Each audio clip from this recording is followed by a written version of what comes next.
All right, so we've been talking a lot about electrons, and today we're looking at electrons and light, or electrons and wavelength, and how they actually go together a little bit. So let's just jump right in. This is something you've seen a little bit if you remember that POGL that we did. This is the extension questions we're talking about if you looked at it. But my electrons are usually in their ground state, meaning if you just wrote out any electron configuration for one of the atoms in the periodic table, or one of the elements, sorry, it would be in its ground state. Right, so we go 1s2, 2s2, 2p6, and so on until however many it had, until it was full. The excited state of an electron is when it kind of jumps up to a higher energy level. So here it's at energy level 1, or I would say N1, and now in the excited state it's jumped up to N3. Right, so it started at the first energy level, now it's on the third, so it's jumped up because it's been excited.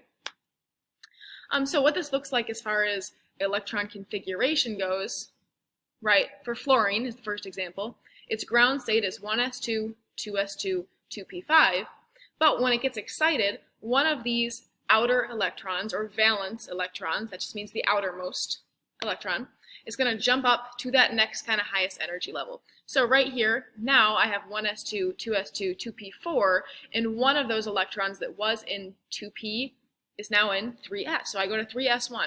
And my p orbital isn't full, but that's okay. It's because my electron was excited. So it will kind of go back to how it was. It'll return to its ground state. But this is what it looks like in the excited state. So a little bit different, a little bit odd. But let's look a little bit more into what happens during that excited state, because that's kind of the important part that we're going to be looking at in our labs in class. So what's happening? When the electrons kind of jump up, right, and they jump loosely because they're not actually just jumping, but when they jump up to that higher energy level, they absorb energy. It's like if I took a rubber band, I think I have one right here. Right, I took a rubber band, and if I pull it, so on my electron, my thumbs are the electrons, my electron's going to jump up to a higher energy level, and it absorbed energy. So it took energy for me to jump up that high, or it took energy for me to pull the rubber band. But when electrons fall back to their ground state, they release energy. So just like when I let go of my rubber band, right, it just kind of snaps right back, it would release that energy. And that energy is in the form of light. So when it moves up, energy is absorbed or being used, and when it goes back down to its ground state, energy is released. All right, here's a nice little picture that kind of shows you again. Here's that electron moving up to an excited state, and then when it falls back down over here, you have that photon, that light being emitted from it. So we're going to talk about that light just for one more second. So light, right? White light and wavelength is pretty important. So you look right here, photon energy. This is the energy that's being released when my electron returns to its ground state. And right next to it is the wavelength of the light that comes off. So what I want you to get from looking at this picture, it looks a little bit new, maybe a little bit like there's a lot of numbers going on. But what you notice is that the higher my photon energy gets, the shorter my wavelength gets. And the wavelength length determines the color of light that's going to be emitted from this kind of movement, from this change.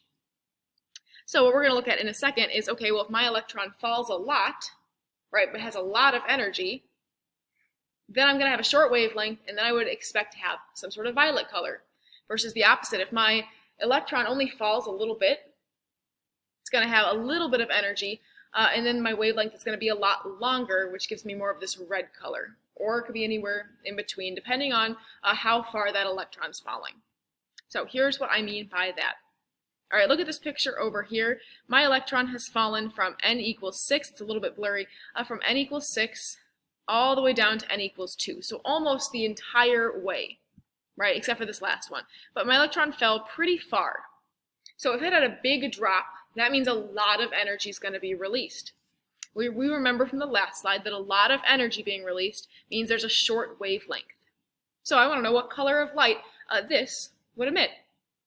So if we know this, right, a lot of energy, short wavelength, then I'll come back here. Okay, well, if it has a lot of energy and a short wavelength, it's probably going to produce the color violet.